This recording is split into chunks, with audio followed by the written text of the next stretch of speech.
Hello बच्चों, air classes में आप लोग का स्वागत है। आज हम लोग सब्जेक्टिव लेके नहीं आए हैं या कोई चैप्टर का आपको पढ़ाने नहीं आए। आज लेके आए हम लोग ऑब्जेक्टिव क्वेश्चन।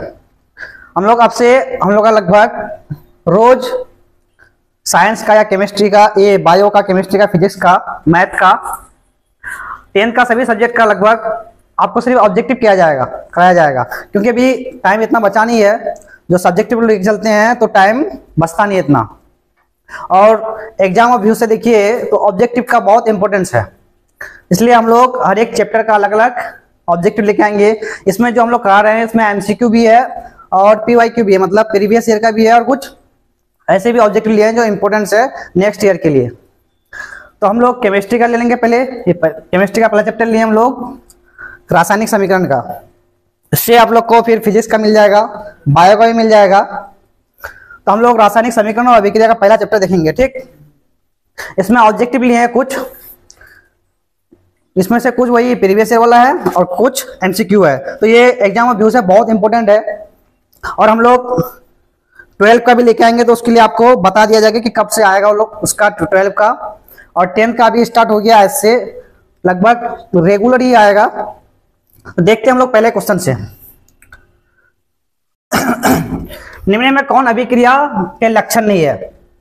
पहला क्या है? अभिकारक के स्वरूप में परिवर्तन, ताप का उत्सर्जन, प्रकाश का उत्सर्जन, इनमें से सभी। मतलब अभिक्रिया का लक्षण कौन कौन है? ये भी है, ये भी है, ये भी है, और क्या है? डी में इनमें से सभी। तो क्या हो जाएगा इसका ऑप्शन? डी। तो सभी क्या है? अभिक्रिया के लक्षण है, इसलिए इसका आंसर क्या हो जाएगा? डी। नेक्स्ट क्वेश्चन देखते हैं हम लोग।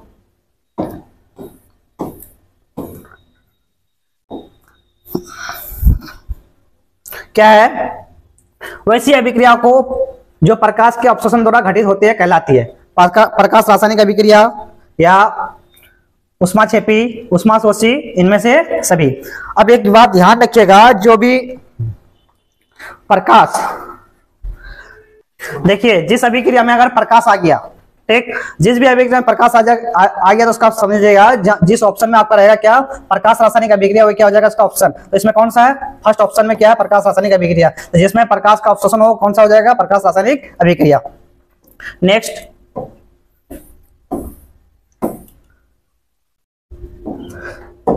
क्या है?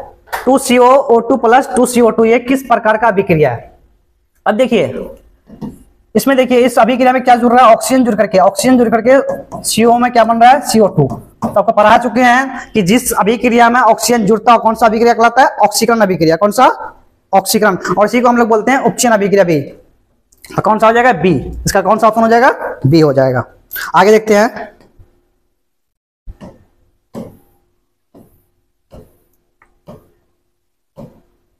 क्या है? निम्न में कौन ऑक्सीकरण नहीं है?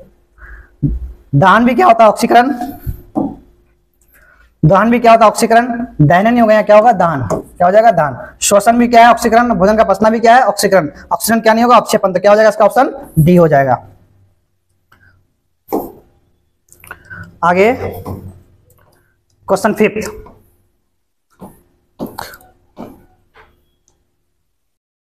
अब देखिए क्वेश्चन 5th में क्या है? प्राकृतिक गैस का दहन किस प्रकार का रासायनिक अभिक्रिया है? देखिए आप लोग संयोजन भी पढ़े हैं, अपघटन वही वियोजन होता है। क्या होता है ये? वियोजन। और एक क्या होता है? ऊष्माक्षेपी, और दूसरा क्या होता है? विघटन। यही है, ये विघटन दूसरा होता है, और अपघटन जो जिसको बोलते हैं हम लोग क्या बोलते हैं? वियोजन। तो इसका जो है क्या हो जाएगा? सी नंबर। ऊष्माक्षेपी अभिक्रिया क्या होता है? रासायनिक अभिक्रिया किसका होता है? प्राकृतिक गैस का। तो क्या हो जाएगा इसका? सॉरी, सी। क्या हो जाएगा इसका आंसर? सी हो जाएगा। आगे देखते हैं हम लोग।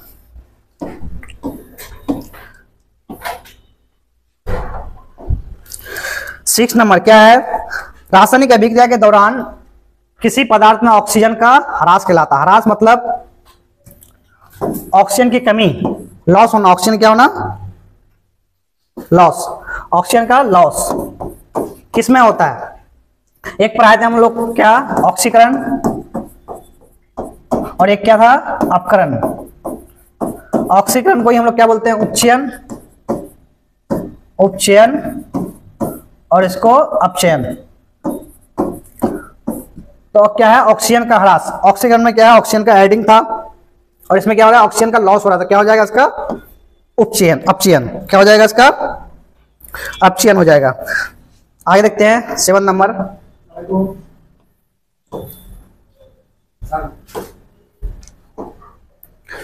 क्या है, रासायनिक अभिक्रिया, रासायनिक समीकरण को उपयोगी बनाने के लिए निम्न में कौन उपयोगी नहीं है। देखिए, भौतिक अवस्था का निरूपण, ये भी उपयोगी है। उष्मा को दर्शाना, ये भी क्या उपयोगी है। अपक्षेप का दर्शाना, सूत्रों को मातृभाषा में लिखना।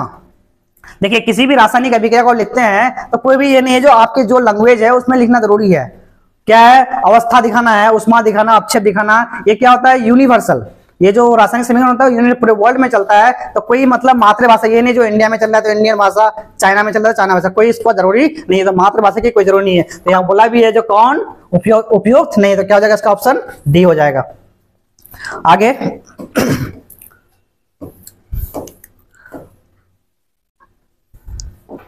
आगे क्या है, निम्न में कौन सी सूचना रासायनिक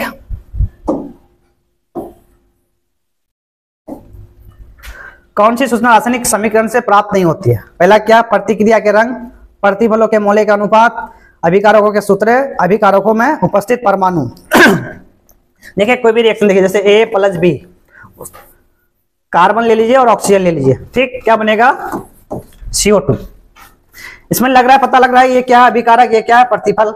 इसमें देखिए कार्बन का कितना 1 मोल, इसमें भी मोल दिख रहा है, इसमें भी मोल दिख रहा है, तो मोल तो चाहिए, पर प्रतिफलों के मोलों का अनुपात चाहिए। अभिकारक सूत्र, कार्बन को इसी को क्या बोलते हैं हम लोग, कार्बन बोलते हैं। उसके बाद अभिकारकों में उपस्थित परमाणु, कितना परमाणु, इतना, एक, इसमें भी एक, इसमें भी कार्बन का 1 हो गया, ऑक्सीजन का कितना हो गया, 2 हो गया। तो परमाणु, अभिकारक का परमाणु भी लगता है, प्रतिफल का मोलो, या प्रतिफल या अभिकारक दोनों का क्या लगेगा, हमको मोल का भी जरूरत पड़ेगा और सूत्र का जरूरत पड़ेगा। फर्स्ट जो है प्रतिक्रिया के रंग, इसमें कोई रंग में किसी का कार्बन का क्या रंग हो या Fe का क्या रंग हो, उससे कोई फर्क नहीं पड़ेगा, उसका रिएक्शन हो जाएगा, तो हमको रंग की कोई जरूरत नहीं है। तो कौन सा हो जाएगा, ए, ऑप्शन नंबर ए। यहाँ नहीं बोला है ना, तो क्या हो जाएगा, ए हो जाएगा। आगे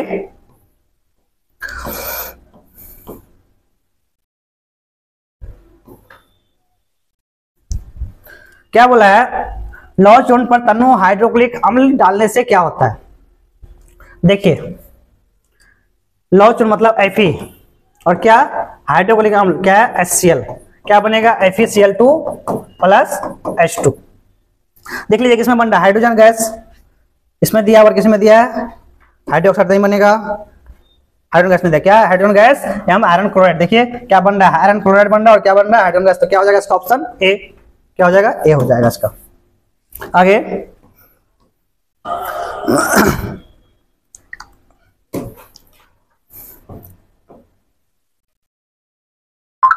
10 नंबर क्या है, प्रज्ञानली में बेरियम हाइड्रोक्साइड और अमोनियम क्लोराइड को 2:1 के अनुपात में मिलाया जाता है, तो प्रज्ञानली को छूने पर ठंडा महसूस होता है। तो बता दें कि ये किस प्रकार का अभिक्रिया है। देखिए, एक क्या होता है, उष्माक्षेपी, एक क्या होता है, उष्माक्षेपी, और एक क्या होता है, उष्माशोषी।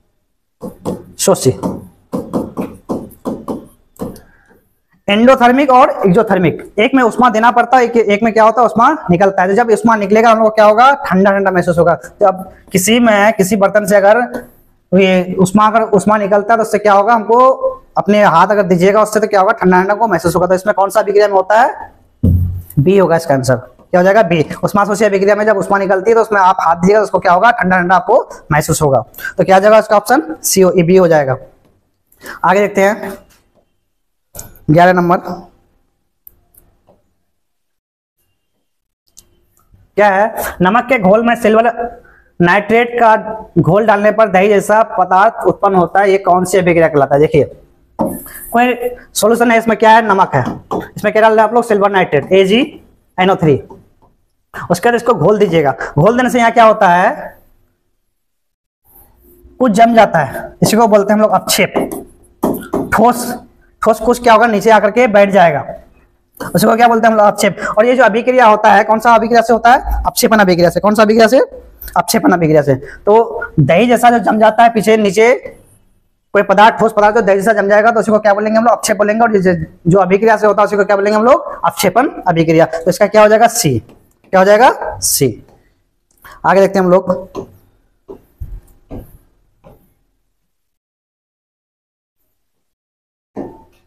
क्या है, कॉपर चूर्ण को वायु में गर्म करने पर उसके सतह पर कॉपर ऑक्साइड की एक परत जम जाती है। इस परत का रंग होता है श्वेत, काली, भूरी या पीला। तो इसका क्या हो जाएगा, काली। इसका आंसर हो जाएगा बी। बी क्या, कॉपर चूर्ण का क्या होता है, इसके परत पर कौन सा कलर का जम जाएगा, काली कलर का। तो इसका आंसर क्या हो जाएगा, बी हो जाएगा। आगे क्या है, दानेदार जस्ता जेडन और HCl डालने पर कौन सा गैस उत्पन्न होता है, क्या बनता है, ZnCl2 + H2। तो कौन सा गैस निकलेगा, हाइड्रोजन। तो कौन सा हाइड्रोजन होगा, बी। इसका ऑप्शन क्या हो जाएगा, बी। Zn और HCl का जब रिएक्शन होगा तो कौन सा गैस निकलेगा, हाइड्रोजन। 13 नंबर,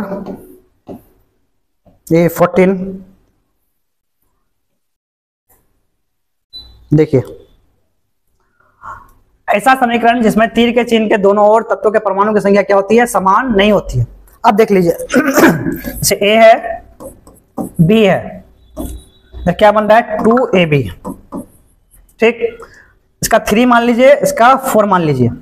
अब वही बोल रहा है तीर के दोनों ओर, ये हो गया दूसरी ओर, ये हो गया पहली ओर। ये इसको बोलते हैं अभिकारक, इसको बोलते हैं क्या, प्रतिफल। अभिकारक और प्रतिफल के दोनों की अगर तीर के इस पर उस पर अगर मोलों की संख्या, इसके परमाणु की संख्या अगर सेम नहीं हुआ, जैसे देख लीजिए यहाँ ए कितना है 2 और ए यहाँ कितना है 3, यहाँ बी कितना है 4, यहाँ वो बी कितना है 2। तो जब परमाणु की संख्या तीर के इस पर और उस पर अगर बराबर नहीं हो तो उसको हम लोग बोलते हैं कौन सा, असंतुलित रासायनिक समीकरण। क्या बोलते हैं, असंतुलित रासायनिक समीकरण। क्या हो जाएगा आंसर, बी। आप लोग को पढ़ा चुके हैं हम असंतुलित और संतुलित रासायनिक समीकरण किसे कहते हैं। अब देखिए क्या बोला यहाँ, निम्न में कौन सा समीकरण संतुलित है। वही परमाणु की संख्या तीर के इस पर और उस पर क्या होना चाहिए, सेम होना चाहिए, तब क्या हो जाएगा वो संतुलित रासायनिक समीकरण होगा। अगर ये सेम नहीं हुआ तो क्या हो जाएगा, वो असंतुलित रासायनिक समीकरण हो जाएगा। देख लीजिए हाइड्रोजन कितना है यहाँ 2, हाइड्रोजन कितना है 1, तो क्या हो जाएगा असंतुलित। संतुलित का ये तो होगा ही नहीं। इसमें हाइड्रोजन कितना 2, इसमें क्लोरीन कितना 2, इसमें देखिए हाइड्रोजन भी कितना हो गया 2 और क्लोरीन भी कितना हो गया 2, ये सेम है। इसमें परमाणु संख्या इधर सेम और इधर भी सेम। इसमें हाइड्रोजन 2 दूनी 4, क्लोरीन 2 दूनी 4। इधर देखिए लेकिन हाइड्रोजन कितना 2 ही हो रहा है और क्लोरीन भी कितना हो रहा है 2, ये भी नहीं होगा। इसमें भी हाइड्रोजन देखिए 4, क्लोरीन 4, लेकिन इसमें देखिए हाइड्रोजन 1 और क्लोरीन 1, तो ये भी नहीं होगा। तो कौन सा ऑप्शन हो जाएगा इसका, बी। कौन सा हो जाएगा, बी। 15 का क्या हो जाएगा, बी। 16 का देखते हैं।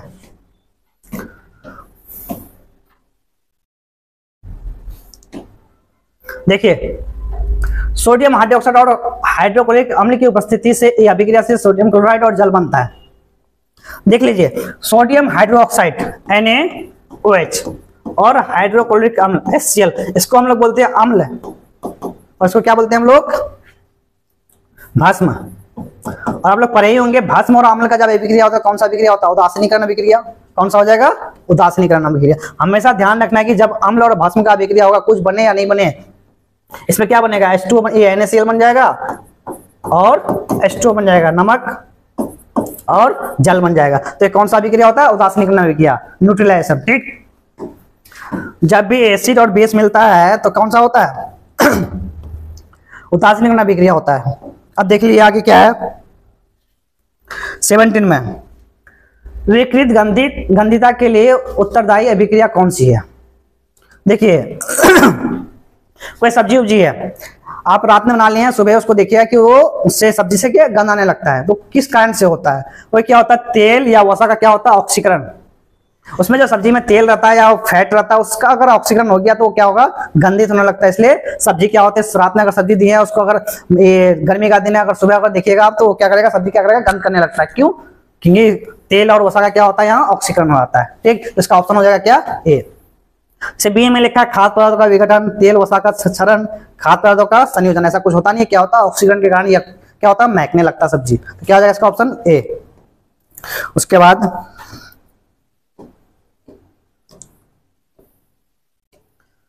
क्या है, निम्न में कौन सूर्य के प्रकाश में अपघटित हो जाता है, NaBr, KClO3, KBr, AgBr होता है। क्या होता है, डी। क्या हो जाएगा, सूर्य के प्रकाश में क्या होता है, AgBr क्या होता है, अपघटित हो जाता है। आगे देखते हैं,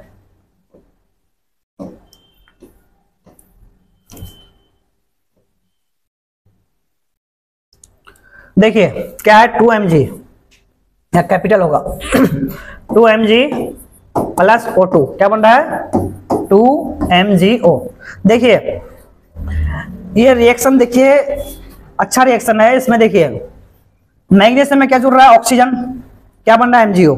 तो जब किसी एलिमेंट में ऑक्सीजन जुड़ता है तो कौन सा होता है, ऑक्सीकरण अभिक्रिया। तो इसको हम लोग क्या बोल सकते हैं, ऑक्सीकरण अभिक्रिया ही बोल सकते हैं। कौन सा, ऑक्सीकरण अभिक्रिया। पहला तो ये हो गया।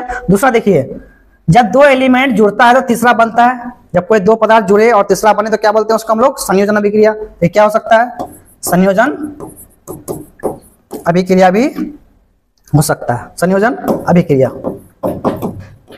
अब देखिए Mg इधर कितना है, 2, इधर भी कितना है Mg, 2, ऑक्सीजन कितना है यहाँ, 2, इधर भी ऑक्सीजन कितना है, 2। तो ये क्या होगा, संतुलित रासायनिक समीकरण भी हो सकता है। क्या हो सकता है, संतुलित रासायनिक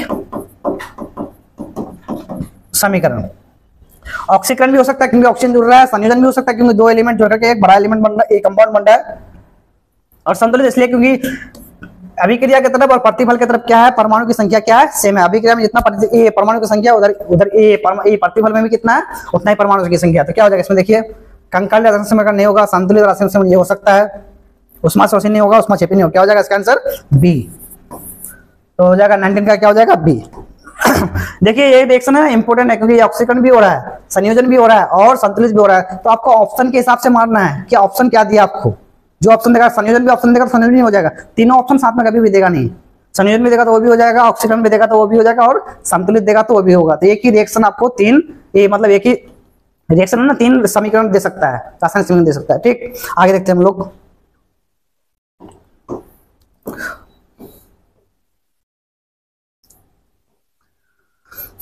20 साग सब्जियों का विघटन होकर कंपोस्ट बनना किस प्रकार का अभिक्रिया, क्या है, अपक्षेपण अभिक्रिया, उष्माक्षेपी, उष्माशोषी और क्या है, संयोजन। इसका क्या होता है, उष्माक्षेपी। क्या हो जाएगा, बी। इसका ऑप्शन क्या हो जाएगा, बी हो जाएगा। आगे देखिए जो डिस्कस करना है क्वेश्चन उसको डिस्कस कर देंगे, जिसको डिस्कस नहीं करना है ऐसे बता देंगे जो क्या आंसर है इसका सिर्फ। 21 का देखिए, निम्न में कौन ऑक्सीकारक नहीं हो सकता है। देखिए हाइड्रोजन कभी भी ऑक्सीकारक नहीं होता, क्यों, क्योंकि ये अपकारक होता है। और ये ऑक्सीजन, SO2 और क्लोरीन ये ऑक्सीकारक हो सकता है, लेकिन हाइड्रोजन क्या होगा, कभी भी ऑक्सीकारक नहीं होता, क्योंकि ये हाइड्रोजन जो क्या होता है, ये क्या होता है, अपकारक होता है। क्या होता है, अपकारक। तो हाइड्रोजन कभी भी ऑक्सीकारक नहीं होगा।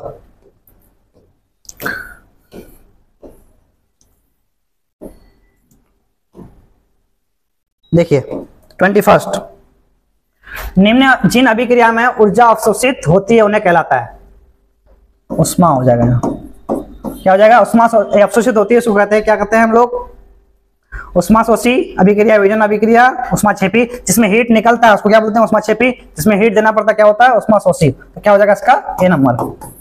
ऑप्शन क्या हो जाएगा, ए नंबर इसका आंसर हो जाएगा, क्योंकि उष्मा अवशोषित हो रहा है मतलब उष्मा देना पड़ रहा था। क्या हो जाएगा इसका फर्स्ट आंसर, उष्माशोषी। आगे देखते हैं हम लोग। कॉपर है, ऑक्सीजन है, कॉपर प्लस ऑक्सीजन क्या बन रहा है, CO। इसमें देखिए ऑक्सीजन जुड़ रहा है तो क्या होगा, ऑक्सीकरण। ये भी ऑक्सीकरण हो सकता है। दो एलिमेंट मिलके एक कंपाउंड बना बड़ा, ये क्या हो जाएगा, संयोजन। क्या हो जाएगा, संयोजन। कॉपर 2 है, ऑक्सीजन भी 2 है। इधर भी देखिए कॉपर 2 है, ऑक्सीजन 2 है, तो ये भी क्या हो जाएगा, संतुलित रासायनिक समीकरण। तो ये भी तीनों हो सकता है। अब वही देखना है ऑप्शन आपका क्या दिया हुआ है। उपचयन, इसी को बोलते हैं हम लोग ऑक्सीकरण। क्या बोलते हैं, ऑक्सीकरण। उपचयन को ही ऑक्सीकरण बोलते हैं, अपचयन को क्या बोलते हैं, अपकरण। तो क्या हो जाएगा इसका आंसर, ए एंड बी नहीं होगा, उपचयन तो होगा ही नहीं, ए एंड बी भी नहीं होगा, इनमें से कोई नहीं। तो क्या हो जाएगा इसका आंसर, ए। तो 23 का क्या हो जाएगा, ए। अब देखिए 24,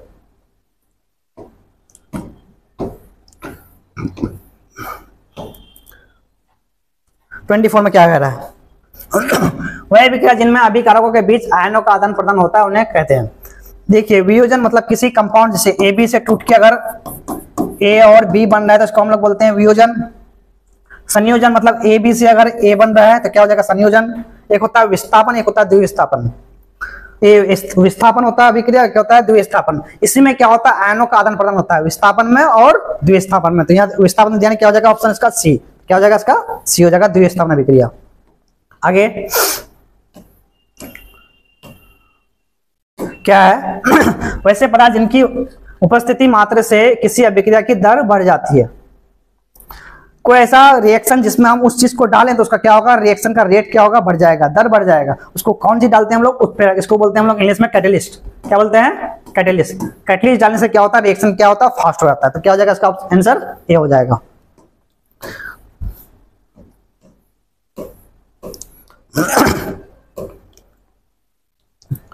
देखिए क्या है, वो अभिक्रिया जो दोनों दिशाओं में अग्रसर होती है वो कहलाती है।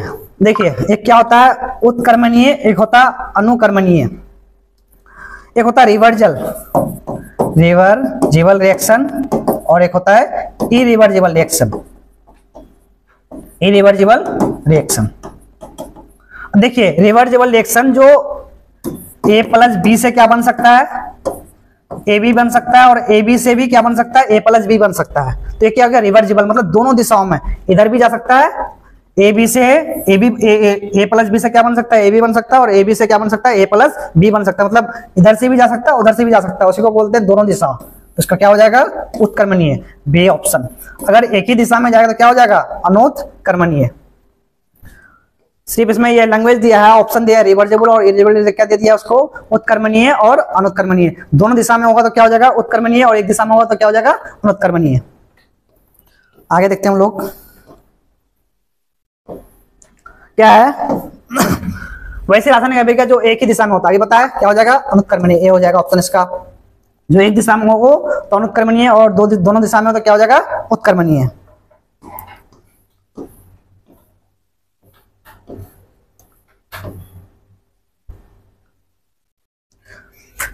रासायनिक अभिक्रिया CO plus H2, Cu plus H2O।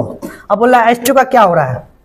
देखिए यहाँ H2 अकेला था, लेकिन यहाँ देखिए क्या बन रहा है, H2O। तो क्या जुड़ रहा है, ऑक्सीजन, और ऑक्सीजन का जुड़ना क्या होता है, ऑक्सीकरण अभिक्रिया। देखिए इसमें कौन है, अपकरण ऑक्सीजन। क्या हो जाएगा इसका आंसर, बी हो जाएगा। आगे देखते हैं 29। किसी पदार्थ की ऑक्सीजन से अभिक्रिया कर जलने की क्रिया कहलाता है दहन। एक जलन, अपकरण, और अपकरण क्या होता है, दहन होता है। ऑक्सीजन की उपस्थिति में जलता है तो क्या होता है, दहन। क्या हो जाएगा, दहन। 30 नंबर, श्वसन किस प्रकार की अभिक्रिया, क्या है, उपचयन, संयोजन, ऊष्माक्षेपी और ऊष्माशोषी। क्या होता है, उपचयन। ऑक्सीकरण होता है, श्वसन भी क्या होता है, ऑक्सीकरण अभिक्रिया। तो क्या हो जाएगा इसका आंसर, ए हो जाएगा।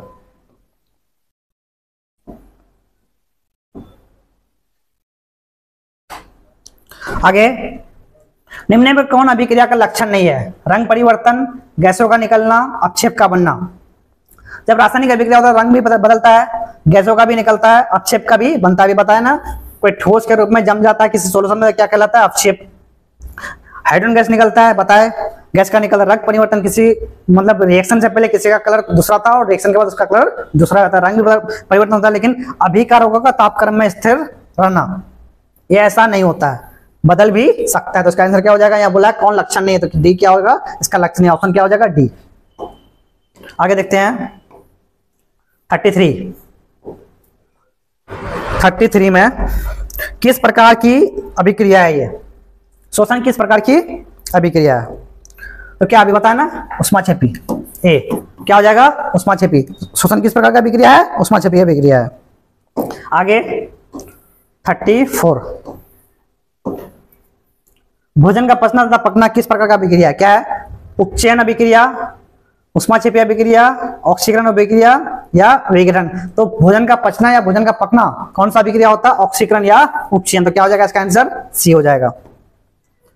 ध्यान रखना है सब, ऑप्शन दे देगा आपको, भोजन का पचना या वही भोजन का पकना। ये फल का पकना भी हो सकता है, उसमें दे सकता है आपको। कितना था, 35।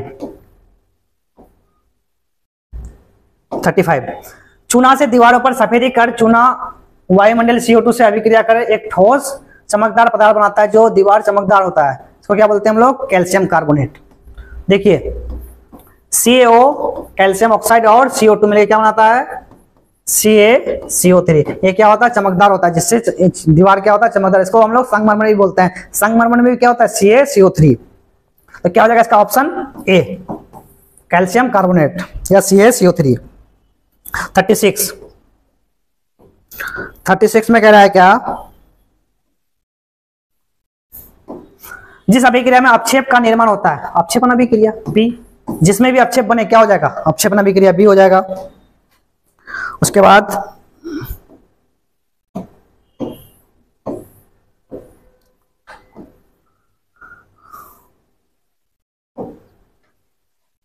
देखिए यहाँ तीर होगा CaCO3 प्लस CaCO3 किसमें टूटेगा, CO में और CO2 में।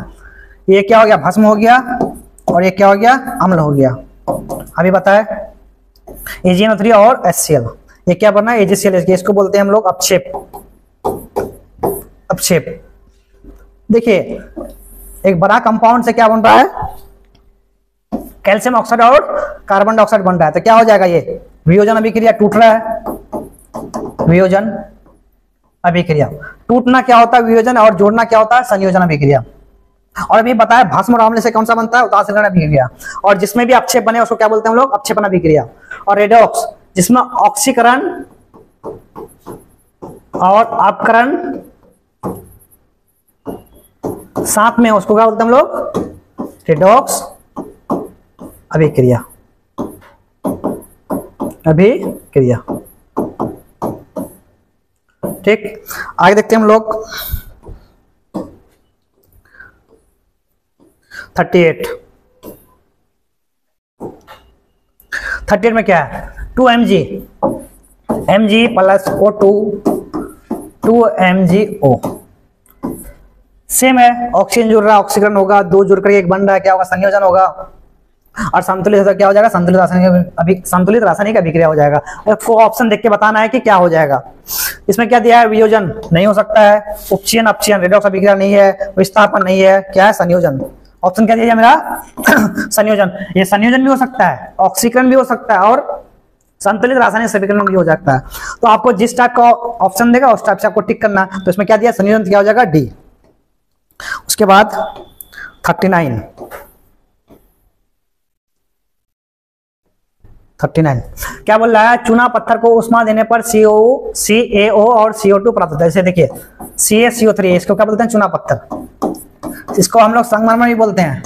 CaCO3 को क्या बोलते हैं, कैल्शियम कार्बोनेट या संगमरमर भी बोलता है। जिससे क्या होता है, दीवारें क्या होती है, चमकदार होती है। आप पेंट करने से चूना पुताई करते हैं दीवारों में, उससे क्या होता है, चमकदार होता है, किसके कारण, CaCO3 के कारण।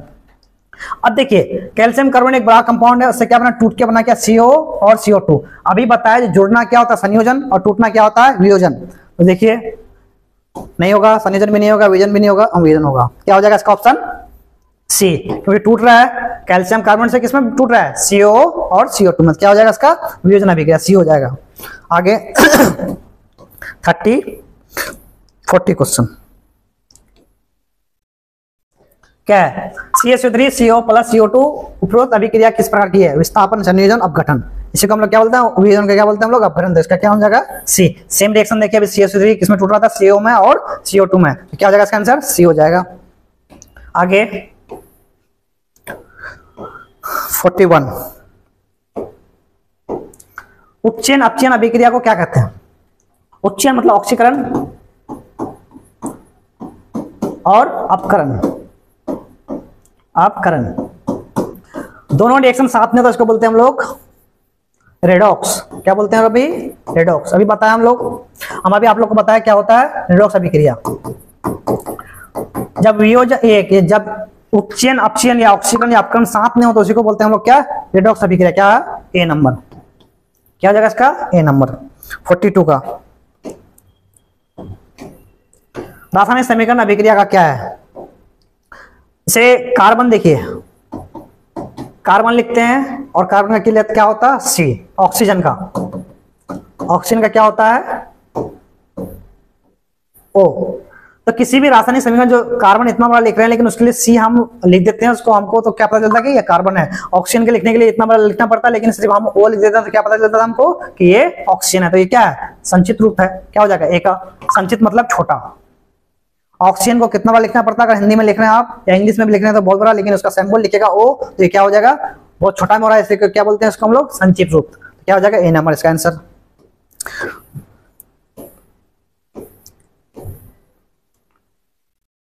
आगे क्या है, भौतिक परिवर्तन में आदि वस्तु की प्राप्ति फलित वस्तु से क्रिया के उलटने पर वो आदि वस्तु मिलती है, कोई आवश्यक नहीं है, आदि वस्तु की प्रति निश्चित रूप से होती है, क्रिया का उलटना असंभव है। इसका क्या हो जाएगा, ए नंबर, क्या हो जाएगा ऑप्शन ए, आदि वस्तु मिलती है। 44 में क्या कह रहा है, लेड नाइट्रेट तथा पोटेशियम आयोडाइड के विलयन को मिलाने पर अपक्षेप बनता है। इस अपक्षेप का रंग होता है कैसा, श्वेत, भूरा, नीला या पीला। तो कैसा कलर होता है, ए। शुद्ध जब क्या होता है, सफेद होता है। जब लेड नाइट्रेट या पोटेशियम आयोडाइड को मिलाइएगा तो उसका जो कलर होगा रिएक्शन के बाद क्या हो जाएगा, सफेद हो जाएगा, श्वेत हो जाएगा। इसका ऑप्शन क्या हो जाएगा, ए हो जाएगा। आगे 45,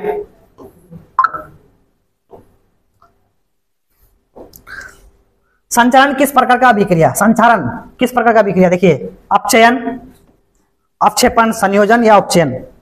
देखिए संचारण जो होता है क्या होता है, ऑक्सीजन, इसका क्या होता है, ऑक्सीकरण, मतलब ऑक्सीजन और ये पानी चाहिए एक साथ चाहिए, तब क्या होता है किसी भी रोड, या आप आयरन को आप रख दीजिए, आयरन रोड पर रख दीजिएगा तो कुछ दिन बाद पहले सफेद दिखेगा आपको, लेकिन कुछ दिन बाद क्या होगा, इसमें पानी और ये जाकर के ऑक्सीजन जाकर के क्या होता है, ये ऑक्सीकरण अभिक्रिया कर लेता है, जिसको हम लोग बोलते हैं उपचयन अभिक्रिया। उपचयन अभिक्रिया इसमें क्या लगता है, जंग पकड़ लेता है, जिससे इसका कलर क्या होता है, काला हो जाता है। तो जंग लगने से क्या होगा, इसका कलर काला हो जाएगा, सफेद से काला हो जाएगा। तो किसके कारण होता है, ऑक्सीकरण के कारण। तो क्या हो जाएगा इसका, उपचयन। ऑक्सीकरण को हम लोग क्या बोलते हैं, उपचयन। तो क्या हो जाएगा ऑप्शन डी। तो संचारण, इसी को हम लोग जंग लगना बोलते हैं या संचारण बोलते हैं, क्या बोलते हैं, संचारण। तो किस कारण होता है, ये ऑक्सीकरण के कारण, और वे क्या, उपचयन या उपचयन अभिक्रिया या ऑक्सीकरण अभिक्रिया के कारण। तो क्या हो जाएगा इसका आंसर, डी हो जाएगा। आगे देखते हैं,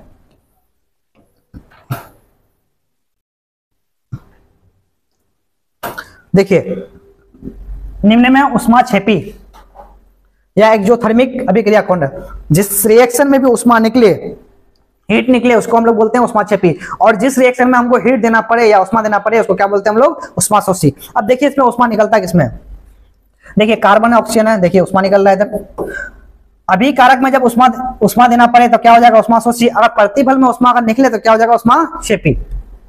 इसमें तो उष्मा है ही नहीं, इसमें देखिए उष्मा है तो किधर देना पड़ रहा है, हम लोग अभिक्रिया की तरफ देना पड़ रहा है, और इसमें भी उष्मा देखिए अभिकारक की तरफ, ये अभिक्रिया नहीं होगा, क्या होगा, अभिकारक। एक होता है अभिकारक, क्या होता है, प्रतिफल। तीर के इस पर क्या हो जाएगा, बाएं साइड क्या हो जाएगा, अभिकारक, और तीर के बाएं साइड क्या हो जाएगा, प्रतिफल। तो प्रतिफल में जब भी उष्मा रहे तो क्या हो जाएगा, उष्माक्षेपी, और अभिकारक की तरफ अगर उष्मा रहे तो क्या हो जाएगा, उष्माशोषी। तो उष्माक्षेपी बोला है हम लोग को, तो क्या हो जाएगा ऑप्शन ए, क्योंकि प्रतिफल में एक ही ऑप्शन में देखिए उष्मा है, सिर्फ फर्स्ट ऑप्शन में, सेकंड ऑप्शन में तो है ही नहीं उष्मा, और थर्ड और फोर्थ ऑप्शन में है तो क्या है, उष्मा है किसके तरफ, अभिकारक की तरफ। अभिकारक की तरफ ये दोनों क्या हो जाएगा, कौन सा रिएक्शन हो जाएगा, उष्माशोषी, उष्माशोषी। तो अभिकारक की तरफ अगर उष्मा रहे तो क्या हो जाएगा, उष्माशोषी, और प्रतिफल की तरफ उष्मा रहे तो क्या हो जाएगा, उष्माक्षेपी। और उष्मा का हीट का निकलना क्या कहलाता है, उष्माक्षेपी, और हीट अगर डाल रहे हैं किसी रिएक्शन को होने के लिए तो क्या हो जाएगा, उष्माशोषी। क्लियर। आगे है 47, CuO कॉपर ऑक्साइड और हाइड्रोजन ताप Cu प्लस H2 क्या हो रहा है, CuO प्लस H2 क्या बन रहा है, Cu प्लस H2। किसका अपचयन हो रहा है, मतलब अपकरण हो रहा है। अपचयन होने के लिए क्या चाहिए, हाइड्रोजन का जुड़ना या ऑक्सीजन का निकलना। जिस भी रिएक्शन में, जिस भी एलिमेंट के साथ अगर हाइड्रोजन जुड़ रहा है या उससे ऑक्सीजन निकल रहा है उसको क्या बोलेंगे हम लोग, अपचयन। और उपचयन इसका उल्टा होता है क्या, जो जिस रिएक्शन में अगर जिस एलिमेंट के साथ अगर ऑक्सीजन जुड़ रहा है या हाइड्रोजन हट रहा है उसको बोलते हैं उपचयन। यहाँ लेकिन हमको क्या बोला है, अपचयन। अपचयन में क्या होगा, हाइड्रोजन जुड़ना चाहिए या ऑक्सीजन निकलना चाहिए। तो देखिए किसके साथ हाइड्रोजन जुड़ रहा है, ऑक्सीजन जुड़ रहा है। देखिए हाइड्रोजन, तो ऑक्सीजन कैसे जुड़ रहा है, कॉपर। देखिए कॉपर में क्या था, यहाँ ऑक्सीजन था, कॉपर में क्या ऑक्सीजन था, लेकिन यहाँ कॉपर में देखिए ऑक्सीजन है नहीं है। क्या हो रहा है यहाँ, ऑक्सीजन का हटना, ऑक्सीजन हट रहा है। तो ऑक्सीजन जब हट रहा है तो कौन सा अभिक्रिया हो जाएगा, अपचयन। किसके साथ, किसके कारण, किसके कौन सा एलिमेंट के साथ होता है, कॉपर के साथ। देखिए कॉपर ऑक्साइड में क्या था, ऑक्सीजन था, लेकिन यहाँ कॉपर में ऑक्सीजन नहीं है। क्यों, क्योंकि इसमें ऑक्सीजन हट गया है। ऑक्सीजन हट गया तो अपचयन अभिक्रिया होगा। तो किसका और अपचयन, कॉपर का। क्या हो जाएगा इसका आंसर, बी हो जाएगा, क्योंकि कॉपर ऑक्साइड से क्या हो रहा है, ऑक्सीजन हट रहा है तो कॉपर का क्या हो जाएगा यहाँ, अपचयन। आगे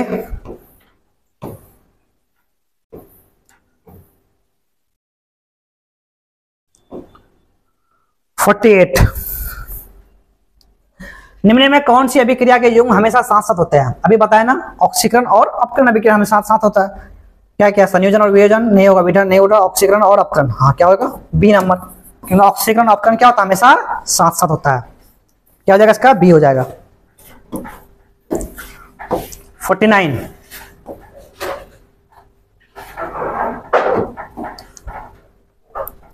निम्न में कौन सी अभिक्रिया उत्क्रमणीय? अभी पता है दोनों दिशा में कौन कौन हो सकता है? N2 3s2 2n3 AgN, मतलब इसका अपक्षेप बनेगा, अपक्षेप बनने का इधर नहीं आ सकता है। कैल्शियम कार्बोनेट CO CO2 और ये क्या बन रहा है? कार्बन ऑक्सीजन से क्या बन रहा है? Carbon dioxide. इसका आंसर क्या हो जाएगा? ए हो जाएगा। उत्क्रमणीय बोला तो क्या हो जाएगा? N2 + 3s2 से 2n3 बनता है और 2n3 से क्या बन जाएगा? N2 फिर 3s2।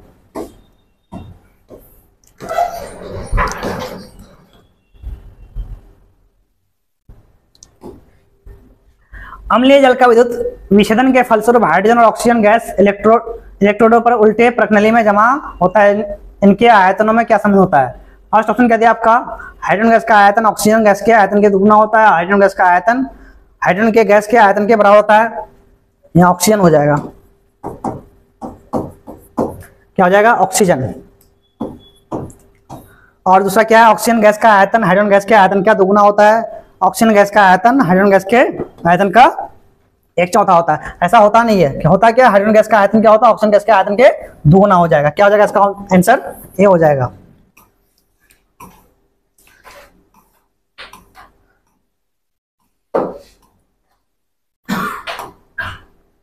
क्या निम्न में कौन सही नहीं है? ऑक्सीकरण अपकरण साथ साथ होता है, बताया जो साथ साथ होता है।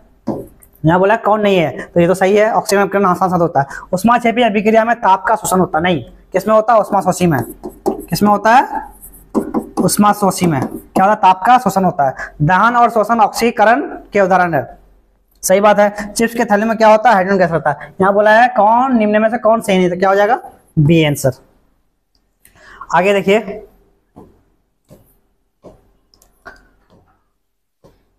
कॉपर क्या है? 52, ए 51, ए 52 है। जिंक तथा लेड कॉपर की अपेक्षा क्या है? अधिक क्रियाशील होता है। जब क्रियाशील इसमें होगा ना, तो जिंक और क्या होगा? कॉपर क्या होगा? ये जिंक और लेड, जिंक और लेड क्या होगा?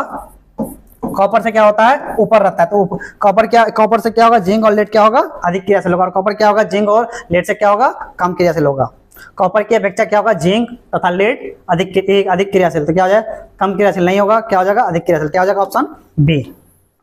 जिंक और लेड क्या होता है? कॉपर से अधिक क्रियाशील होता है। आगे 53,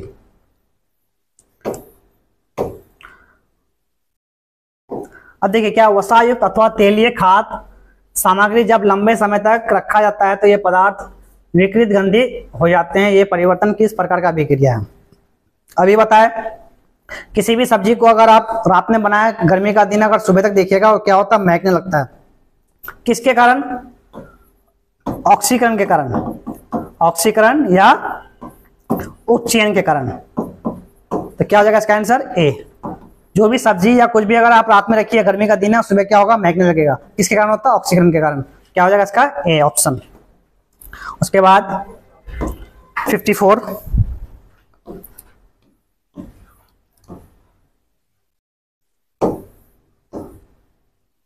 54, में देखिए क्या है 54 में? मैग्नीशियम रिबन का वायु में दहन एक भौतिक परिवर्तन है, कोई परिवर्तन नहीं है। या 54 है ना, मैग्नीशियम रिबन का वायु में दहन भौतिक परिवर्तन, कोई परिवर्तन नहीं, कोई अभिक्रिया नहीं, रासायनिक परिवर्तन। आप लोग पढ़े हैं भौतिक परिवर्तन और रासायनिक परिवर्तन। भौतिक परिवर्तन में क्या होता है? कोई भी, जैसे देखिए A + B से क्या बना? AB बना, तो इससे AB से फिर A + B बन सकता है। जैसे देखिए पानी से क्या बनता है? बर्फ, और बर्फ से फिर क्या बन सकता है? पानी। तो क्या हो गया? वो भौतिक परिवर्तन। लेकिन रासायनिक परिवर्तन में ऐसा नहीं होता है। अच्छा, दूध से अगर क्या बना? दही, दही से फिर दूध बन सकता है? कभी भी नहीं बन सकता। तो क्या होता है? रासायनिक अभिक्रिया। तो दो अभिक्रिया परिणाम को भौतिक परिवर्तन और रासायनिक परिवर्तन। तो इन दोनों परिवर्तन में ये तो होगा ही नहीं, परिवर्तन नहीं है या अभिक्रिया नहीं है। तो रिबन जो जलता है, मैग्नीशियम रिबन जो चमकदार होती है, किसी भी मैग्नीशियम रिबन को आप ऑक्सीजन के उपस्थिति में जलाइएगा, ऑक्सीजन के प्रेजेंस में, तो क्या होगा, चमकदार होगा। तो कौन सा अभिक्रिया होता है, रासायनिक अभिक्रिया या रासायनिक परिवर्तन। तो इसका क्या हो जाएगा 54 का डी। जो रिबन को जलाएंगे मैग्नीशियम, तो कौन सा परिवर्तन होगा, रासायनिक परिवर्तन होगा। 55,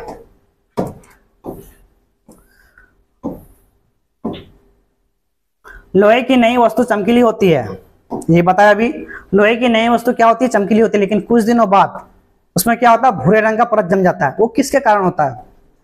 अभी जब देखिए जैसे कोई रॉड है, आयरन रॉड है, ये क्या होती है, चमकीली होती है, लेकिन इसमें क्या कुछ दिन के छोड़ दीजिएगा, इसमें पानी और क्या ऑक्सीजन से मिल गई, क्या बनेगा, इसमें जंग लग जाता है, संक्षारण, जिसके कारण इसका कलर क्या होता है, भूरा कलर का। क्या होता है, भूरा रंग का उसका कलर बदल जाता है, किसमें, चमकीली से भूरा कलर। तो इसके बोला है क्या, प्रक्रिया कौन सा होगा, प्रक्रिया कौन सा हो जाएगा, संक्षारण। तो इसका आंसर क्या हो जाएगा, बी। जब अभिक्रिया बोले तो क्या हो जाएगा, ऑक्सीकरण, लेकिन यहाँ क्या बोला, कौन सा प्रक्रिया, तो कौन सा हो जाएगा, संक्षारण प्रक्रिया। आगे देखते हैं हम लोग 55। जब कोई धातु अपने आसपास अम्ल, आर्द्रता आदि के संपर्क में आती है तो क्या होती है, संसारित हो जाती है। तत्वों के ऊपर हरा परत और चांदी के ऊपर काली परत का चढ़ना उदाहरण होता है, किसका, देखिए वही किसमें, हम लोग आयरन रोड में देखें क्या हो जाता है, भूरे कलर का, क्या भूरे रंग का, लेकिन यहाँ क्या होता है, तत्व में क्या होता है, ऊपर हरा परत का और चांदी में क्या होता है, काली परत का। क्या हो जाएगा इसका, संचारण। इसका भी क्या हो जाएगा, संचारण। सी ऑप्शन हो जाएगा इसका भी। डी। इसका देखते हैं 56। क्या है, बाजार में बिकने वाले चिप्स की थैली में से ऑक्सीजन निकालकर उसमें से कौन सी गैस भरी जाती है। देखिए एक होता है नाइट्रोजन और क्या होता है, हाइड्रोजन। जो भी सॉलिड होता है उसमें भरते हैं हम लोग नाइट्रोजन, और जो भी लिक्विड होता है उसमें हम लोग क्या भरते हैं, हाइड्रोजन। तो हाइड्रोजन भरते हैं किसमें, लिक्विड में, और नाइट्रोजन किसमें भरते हैं, सॉलिड में। चिप्स देखिए क्या है, सॉलिड है, उसमें हम लोग क्या भरेंगे, ये क्या भरेंगे उसमें हम लोग, नाइट्रोजन भरेंगे। लेकिन हाइड्रोजन किसमें भरेंगे, जो लिक्विड होता है, जैसे बटर, तेल, जैसे ऑयल है ना, तेल है ना, उसके ड्राम में, डब्बा में जो होता है, बहुत दिनों तक तेल रहता है, जिसके कारण वो क्या हो सकता है, गंदित हो सकता है। तो उसमें हम लोग क्या मिलाते हैं, ऑक्सीजन हटाकर क्या मिलाते हैं उसमें, हाइड्रोजन, जिससे क्या होता है, बहुत दिनों तक तेल जल जाता है और वो गंदित नहीं होता है। उसी तरह चिप्स में, तो लिक्विड में, जैसे लिक्विड है, तेल क्या लिक्विड है, तो उसमें क्या मिलाएंगे हम लोग, हाइड्रोजन। लेकिन जो सॉलिड होता है, जैसे चिप्स है, सॉलिड है, तो उसमें क्या मिलाएंगे, नाइट्रोजन, जिससे क्या होगा, बहुत दिनों तक रह जाएगा, वो खराब नहीं होगा चिप्स। तो इसमें क्या मिलाएंगे, नाइट्रोजन। चिप्स ही बोला है ना, तो क्या मिलाएंगे हम लोग, नाइट्रोजन। क्या हो जाएगा, ऑप्शन ए। 57 में देखिए,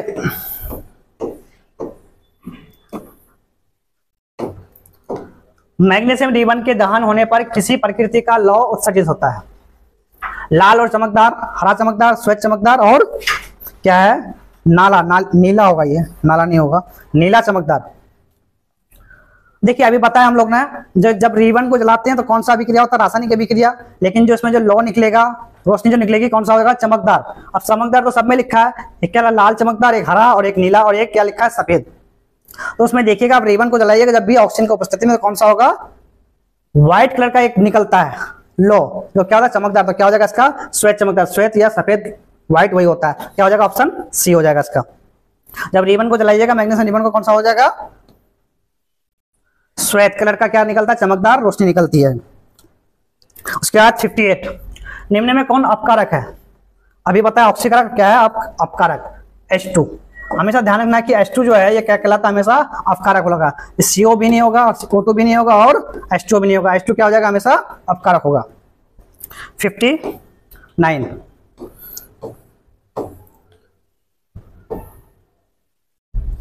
क्या है, मैग्नीशियम। वही क्वेश्चन है, मैग्नीशियम रिबन को वायु में दहन कर मैग्नीशियम ऑक्साइड प्राप्त किया जाता है। इस ऑक्साइड का रंग कैसा होता है, ये बताए, सफेद।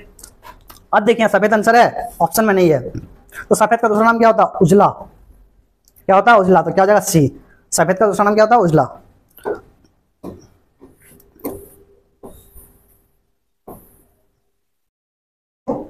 60। श्वेत सिल्वर क्लोराइड सूर्य के प्रकाश में धूसर रंग का हो जाता है, ऐसा क्यों होता है। सिल्वर क्लोराइड का Ag और क्लोरीन में वियोजन के कारण, सिल्वर क्लोराइड का Ag के बनने पर, सिल्वर क्लोराइड का Cl के उत्पन्न होने से, इनमें से सभी। इसका ऑप्शन हो जाएगा ए। सिल्वर क्लोराइड का Ag और क्लोरीन में वियोजन का क्रिया होता है, जिससे क्या होता है, सिल्वर क्लोराइड का क्या होता है, सूर्य प्रकाश में धूसर रंग का हो जाता है। क्या हो जाएगा, इसका ऑप्शन ए हो जाएगा। 61, सूर्य प्रकाश की उपस्थिति में पौधे CO2 और जल से अपना भोजन तैयार करते हैं, ये कौन सी अभिक्रिया कहलाते हैं? देखिए पौधे भोजन बनाते हैं अपने से, तो कौन सी अभिक्रिया से? प्रकाश संश्लेषण की अभिक्रिया से। उसमें कौन सी लाइट की जरूरत होती है? सूर्य प्रकाश की जरूरत होती है, इसलिए इसको हम लोग क्या बोलते हैं? प्रकाश रासायनिक अभिक्रिया या प्रकाश रासायनिक अभिक्रिया। क्या हो जाएगा इसका ऑप्शन डी। जहां भी देखिए प्रकाश अगर आ गया, लाइट आ गया, होता क्या? CO2 प्लस H2O, क्या बनता है? C6H12O6,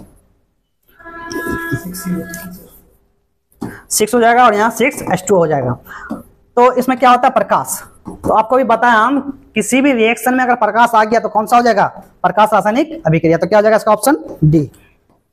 जिस भी रिएक्शन में देखिएगा कि प्रकाश आ रहा है तो उसमें डायरेक्ट टिक मारना है, क्या? प्रकाश रासायनिक अभिक्रिया जो भी है उसमें टिक मार देना है। उसके बाद 62,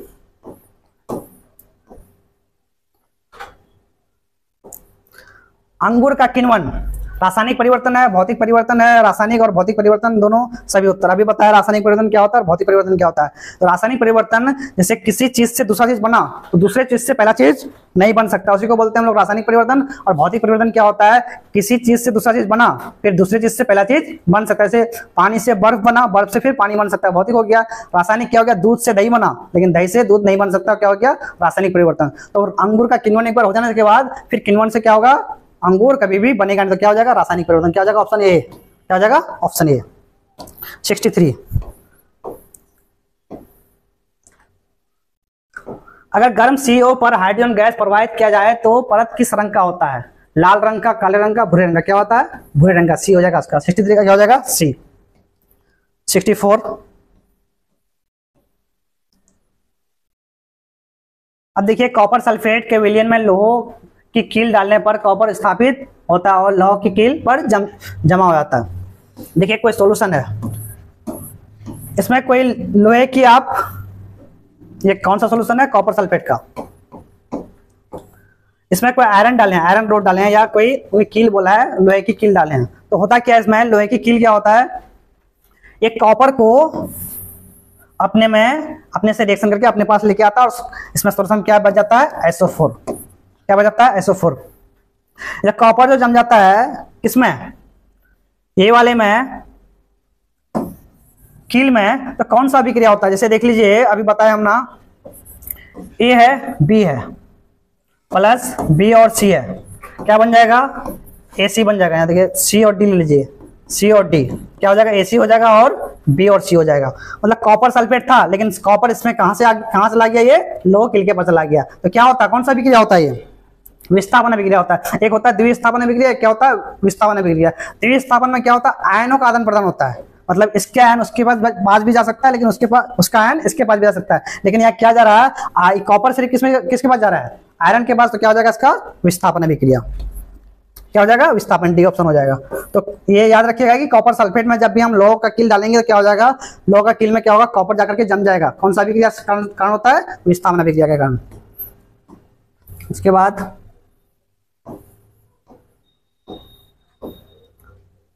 देखिए रासायनिक अभिक्रिया के दौरान किसी पदार्थ में ऑक्सीजन का जुड़ना, ऑक्सीजन का जुड़ना या हाइड्रोजन का हटना, और या ऑक्सीजन का हटना या हाइड्रोजन का जुड़ना।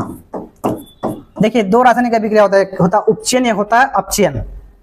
जब ऑक्सीजन जुड़ेगा या हाइड्रोजन हटेगा क्या बोलते हैं इसको हम लोग? उपचयन। उपचयन। और ऑक्सीजन अगर हटे और हाइड्रोजन अगर जुड़े तो क्या हो जाएगा? अपचयन। इसको बोलते हैं हम लोग अपकरण, अपकरण अभिक्रिया, और इसको बोलते हैं हम लोग ऑक्सीकरण अभिक्रिया। ऑक्सीकरण अभिक्रिया क्या बोला है? ऑक्सीजन का योग मतलब ऑक्सीजन का जुड़ना क्या हो जाएगा? उपचयन अभिक्रिया। क्या हो जाएगा? Option B. क्या 65 का क्या हो जाएगा? बी। 66 क्या है? द्रव्यमान के संरक्षण के सिद्धांत के अनुसार, द्रव्यमान का सिद्धांत होता है इसमें क्या कहता है कि द्रव्यमान का नाश नहीं होता है, द्रव्यमान का निर्माण नहीं होता है। सही है। सिद्धांत में जो है द्रव्यमान का नाश भी नहीं होता, द्रव्यमान का निर्माण भी नहीं होता है। उत्पाद तत्व में कुल द्रव्यमान अभिकारक तत्व के कुल द्रव्यमान के बराबर होता है। मतलब अभिकारक में जितना होगा द्रव्यमान उतना क्या हो जाएगा? आपका प्रतिफल में भी उतना ही द्रव्यमान हो जाएगा। तो ए भी सही है, बी भी, सी भी, तो क्या हो जाएगा? इनमें से सभी। क्या हो जाएगा? ऑप्शन इसका डी। ये सिद्धांत है जो तीनों ऑप्शन सही है। किसका? संचारण का, ये संचरण का, संरक्षण का। आगे क्या है 67। जब लेड नाइट्रेट को गर्म किया जाता है तो क्या होता है, Na2 गैस धुआं प्राप्त होता है। धुएं का रंग कैसा होता है, भूरे रंग का, लाल रंग का, पीले रंग का, इनमें से सभी क्या होता है, भूरे रंग का। धुआं का रंग कैसा होता है, भूरे रंग का होता है। 68।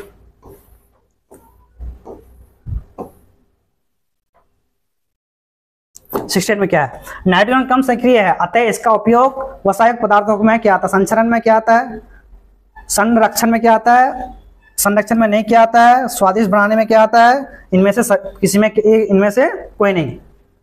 देखिए नाइट्रोजन कम सक्रिय है, जैसे आपको पता है ना चिप्स में क्या मिला आता है नाइट्रोजन, क्यों, उसको बचाव करने के लिए। और वही संरक्षण मतलब क्या होता है, बचाव। संरक्षण मतलब क्या होता है, बचाव। तो किसी भी चीज को बचाने के लिए उसमें क्या डालता है, नाइट्रोजन।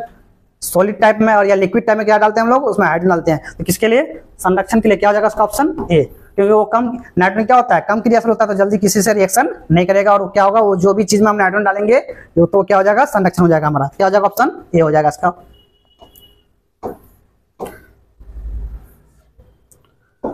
अब क्या है, जब कोई पदार्थ विघटित होकर या अन्य पदार्थों से क्रिया कर भिन्न गुण वाले पदार्थों का निर्माण करता है तो उसे कहते हैं क्या, रासायनिक अभिक्रिया। ये तो चैप्टर हम लोग का, जो किसी कोई भी मतलब दो एलिमेंट में ए बी होगा इसका ऑप्शन।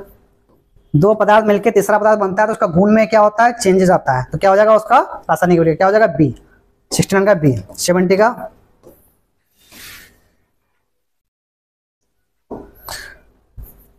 वैसे पदार्थ जो अन्य पदार्थों को अवनकृत करने की क्षमता रखता है, ऑक्सीकारक, अपघटक, अपकारक, कोई नहीं। इसका आंसर क्या हो जाएगा सी। मतलब कोई पदार्थ जो अन्य पदार्थ को क्या करता है, आपकी हटाने की क्षमता रखता है, उसको क्या बोलते हैं हम लोग, अपकारक। क्या हो जाएगा इसका सी हो जाएगा।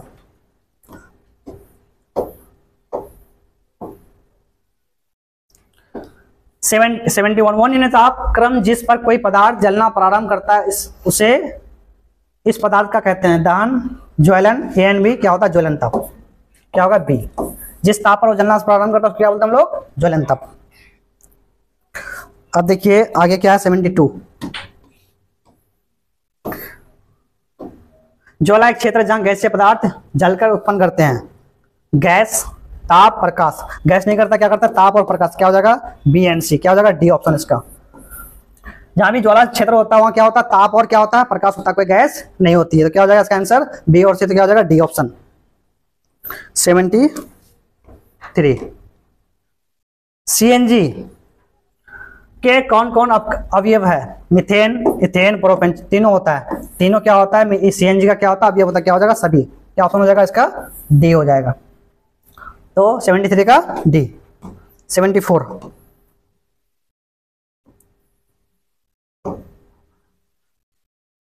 क्या है, एलपीजी का मुख्य घटक कौन कौन है, प्रोपेन, ब्यूटेन। इसमें क्या होता है, प्रोपेन में कितना 57% रहता है और ब्यूटेन में कितना रहता है, ब्यूटेन का कितना रहता है 41%। किसमें, एलपीजी गैस में।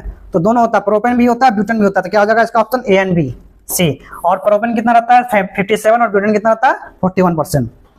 तो ऑप्शन क्या हो जाएगा सी हो जाएगा, दोनों होता है इसमें।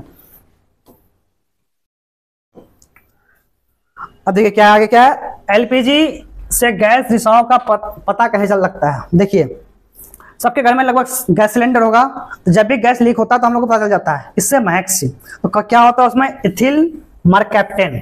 जब इथिल मरकैप्टेन होता है जो सुगंध करता है, गंध करता है, जिससे हम लोग क्या पता लगता है कि गैस कहीं लीक हो रहा है। तो इससे क्या होगा, एलपीजी गैस अगर लीक हो रहा है तो हमको पता चल जाएगा किससे, क्योंकि उसमें गैस में क्या मिला हुआ रहता है, एथिल मरकैप्टेन। अगर गैस में एथिल मरकैप्टेन अगर लगा नहीं रहता, कहीं भी गैस अगर रिसाव होता है या लीक होता है हम लोग को पता नहीं चलता, इससे हमको बहुत नुकसान हो सकता था। तो गैस जब उसमें गैस सिलेंडर भरता है उसी में क्या, गैस में क्या भर देता है, एथिल मरकैप्टेन, ताकि अगर वो लीक हो तो हमको गंध पता चल जाती। क्या हो जाएगा इसका ऑप्शन बी, एथिल मरकैप्टेन मिला जाता है गैस में। 76। निम्न में कौन ऑक्सीकारक है, H2CO, H2S और क्रोमी ACR। क्या होता है, H2S होता है। क्या होगा ऑप्शन सी, ऑक्सीकारक क्या होता है, इन चारों में H2 भी नहीं होगा। H2 क्या बताना अभी, क्या होता है, अपकारक होता है। तो H2S क्या हो जाएगा, ऑक्सीकारक। सी ऑप्शन हो जाएगा इसका। संगमरमर का रासायनिक सूत्र अभी बताया, CaCO3, कैल्शियम कार्बोनेट। क्या हो जाएगा आंसर सी। तो रासायनिक सूत्र क्या होता है, कैल्शियम कार्बोनेट। ये इसका संगमरमर क्या होता है, कैल्शियम कार्बोनेट। अब देखिए रासायनिक समीकरण Fe प्लस H2, Fe3O4H2 को संतुलित करने पर जल में अणुओं की संख्या कितनी होती है? देख लीजिए यहाँ Fe है plus H2O, Fe3O4 plus H2 कितना, आयरन कितना 3 दे दिया आयरन। ऑक्सीजन यहाँ देखिए कितना है 4, आयरन कितना 3 हो गया, आयरन कितना 4 दूनी 8, 4 दूनी 8, ऑक्सीजन कितना हो गया 4। अब देखिए संतुलित है तो अब गिनना है किसका, जल में परमाणु अणुओं की संख्या कितना है। देखिए जल ये है, इसमें परमाणु की संख्या कितना है 4, ऑप्शन कौन है सी। इसको संतुलित कर लेते हैं, उसके बाद देखेंगे कि जल में कितना परमाणु की संख्या कितना हो जाएगा 4।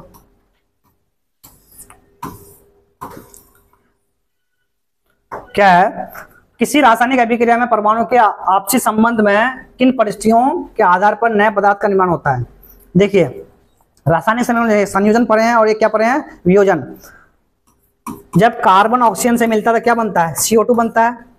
या कैल्शियम कार्बोनेट को देख लीजिए, इसको तोड़ेंगे क्या बनेगा, CaO और CO2। तो यहाँ जुड़ने से बन रहा है और यहाँ क्या हो रहा है, टूटने से ये चीज बन रहा है। या दोनों का बंध क्या हो रहा है, बॉन्ड जुड़ेगा तो क्या बन रहा है, CO2 बन रहा है। यहाँ कैल्शियम कार्बोनेट बॉन्ड टूटेगा तो क्या बन रहा है, CO और CO2 बन रहा है। तो क्या हो जाएगा, बॉन्ड टूटने से भी बन सकता है और बॉन्ड जुड़ने से भी बन सकता है। तो क्या हो जाएगा, A एंड B, क्या हो जाएगा ऑप्शन सी।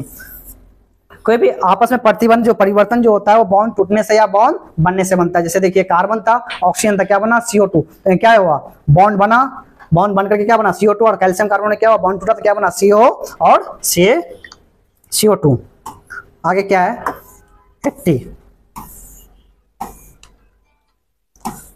Fe, देखिए Fe है और CuSO4, किसमें बदल रहा है, FeSO4 और Cu। देखिए यहाँ Fe अकेला था, लेकिन Fe क्या किया, Cu से मिल करके क्या बना, FeSO4 और Cu क्या रह गया, अकेला रह गया। इसको पढ़ाया हम लोग विस्थापन, एक होता है विस्थापन अभिक्रिया, एक होता है द्विस्थापन। द्विस्थापन में क्या होता है, दोनों कंपाउंड से एक जैसे देख लीजिए पता है ना, AB प्लस CD, क्या बनता है इसमें, AC बनेगा और क्या बन जाएगा, BC। तो इसका एलिमेंट चला गया इसमें और इसका एलिमेंट आ गया इसमें, लेकिन यहाँ ऐसा नहीं हो रहा है, एक ही एलिमेंट सिर्फ जा रहा है, क्या जा रहा है, SO4। CuSO4 में SO4 सिर्फ किसमें जा रहा है, FeSO4 के पास, और Cu क्या रहा है, अकेला। Cu अगर इसके Fe के कोई एलिमेंट से जुड़ता तो क्या होता, द्विस्थापन अभिक्रिया। लेकिन यहाँ क्या हो रहा है, एक ही किसी कंपाउंड का क्या हो रहा है, मेटल का क्या हो रहा है, विस्थापन हो रहा है। तो क्या हो जाएगा, ये एकल विस्थापन अभिक्रिया, इसी को बोलते हैं हम लोग सिर्फ विस्थापन अभिक्रिया। एकल विस्थापन अभिक्रिया या विस्थापन अभिक्रिया, क्या हो जाएगा इसका, बी ऑप्शन हो जाएगा, क्योंकि यहाँ किसी एक ही कंपाउंड से एलिमेंट का क्या हो रहा है, विस्थापन हो रहा है। तो क्या हो जाएगा, विस्थापन या एकल विस्थापन अभिक्रिया, इसका क्या हो जाएगा, बी ऑप्शन। उसके बाद क्या है 81,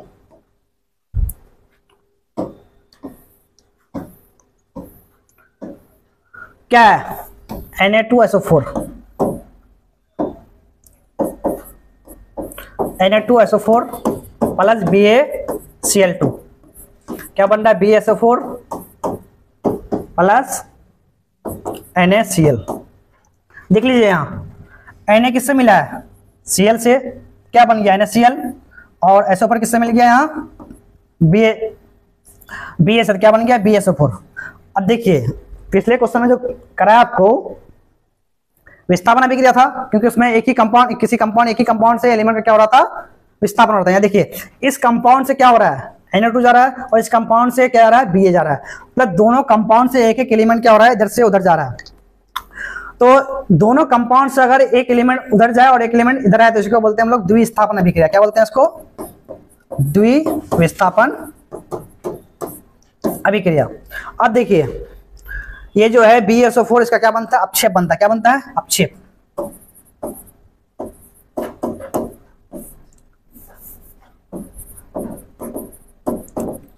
अब देखिए द्विस्थापन अभिक्रिया भी हो सकता है, अपक्षेपन भी अभिक्रिया, क्योंकि अपक्षेप बनना तो क्या हो जाएगा, अपक्षेपन भी अभिक्रिया होगा। तो यहाँ देखिए अपक्षेपन दिया है, वियोजन दिया हुआ, अपघटन दिया हुआ, और क्या दिया हुआ, संयोजन। संयोजन तो होगा नहीं, अपघटन भी होगा नहीं, वियोजन भी होगा नहीं, क्या हो सकता है, अपक्षेपन। क्योंकि देखिए ये अपक्षेपन भी हो जाएगा और द्विस्थापन भी हो जाएगा। द्विस्थापन दिया नहीं तो क्या हो जाएगा, इसका अपक्षेपन अभिक्रिया हो जाएगा। देखिए 81 क्वेश्चन था टोटल।